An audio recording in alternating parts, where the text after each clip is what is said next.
My name isn't a name anymore. It's a line of credit. The private dining room at the Velvet Anchor smelled of espresso martinis and entitlement. My younger sister, Gemma, held court at the head of a reclaimed oak table, celebrating her collab with a boutique skincare brand, a deal she'd secured, in her words, through sheer force of aesthetic. Our mother, Evelyn, rose, her champagne flute chiming like a delicate, expensive bell. "To my fearless girl," she declared, her voice a masterpiece of curated emotion. "The one who dares to live out loud." Applause rippled through the room. Our aunt, two of Gemma's influencer friends, our silent, nodding father. My palms met in hollow, rhythmic agreement. Then the waiter came.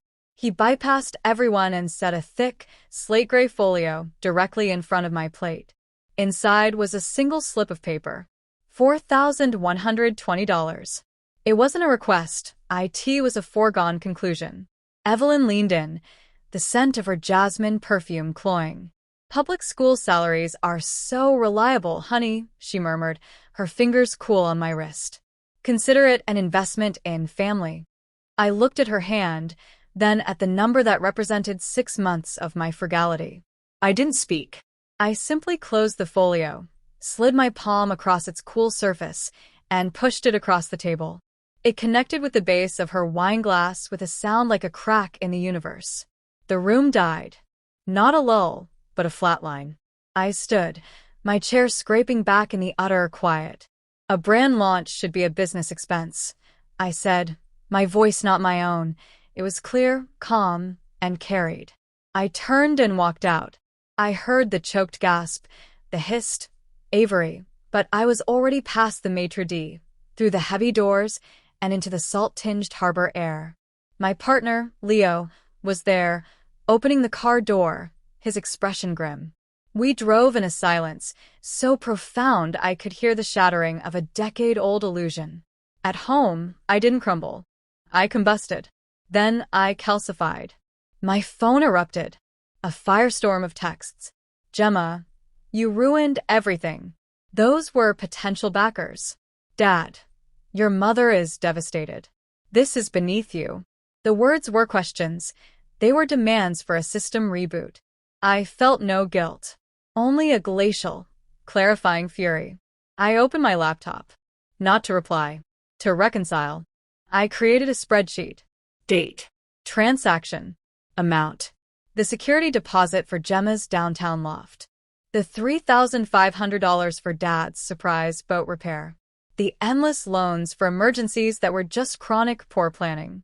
The column of figures bled black, totaling $38,700. But that was just the currency with receipts. I added a second column, the shadow ledger. This was for the withdrawals you couldn't see. The promotion dinner I missed because Gemma had a brand crisis. The vacation days spent orchestrating Dad's surprise party he claimed he never wanted. Every time I'd been the foundation everyone built their instability upon. The final balance was insolvency. "Ave," Leo said from the doorway, holding up his phone. "Look closer." It was his photo of the receipt. My eyes skimmed past the Wagyu and champagne, down to the footer. Room retainer, future event, Evelyn and Robert's 35th anniversary gala, $2,000. My blood iced over.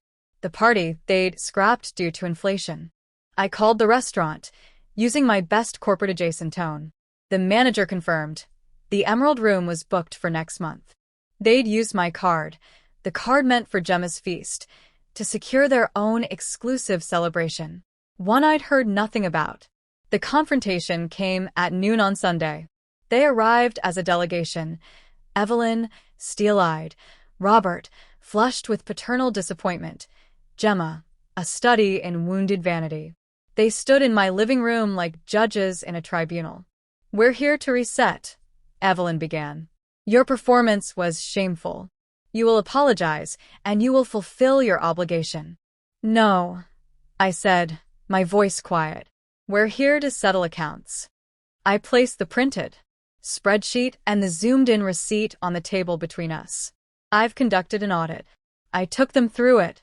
The $38,700. The shadow ledger of stolen time and silent self. Then I tapped the $2,000 line item. The Velvet Anchor confirmed your anniversary gala. The one you canceled. You used my refusal to fund one fantasy to bankroll another. The shock on their faces wasn't for the betrayal, but for being caught. Gemma looked genuinely confused. You said we couldn't afford a party. We didn't want to pressure you, Avery. Evelyn backpedaled, a fissure in her composure. You didn't pressure me. You attempted to defraud me. I stood, looking down at the three people I'd once called my core. This isn't a family. It's a poorly run syndicate, and I'm dissolving my partnership. The funding is terminated. Effective immediately. I pointed to the door. Leave your key. Any further contact will be considered harassment, and this documentation, I said, gesturing to the papers, will be my evidence. They left, not with a bang, but with the stunned quiet of creditors realizing the vault is empty and permanently sealed. 3 months later, the silence is no longer a weapon they wield. It's my sanctuary. My savings account, once perpetually anemic, is gaining health. This morning, I showed Leo a number on my screen. Book it, I said. Not Tuscany, not wherever they'd approve. Book Tokyo. For us. I archived the spreadsheet. It's just a historical document now, the proof of a closed account. The cost of my freedom was a family. The cost of staying would have been my soul. The balance is finally zero. And for the first time in my adult life, I am profoundly, peacefully in the black.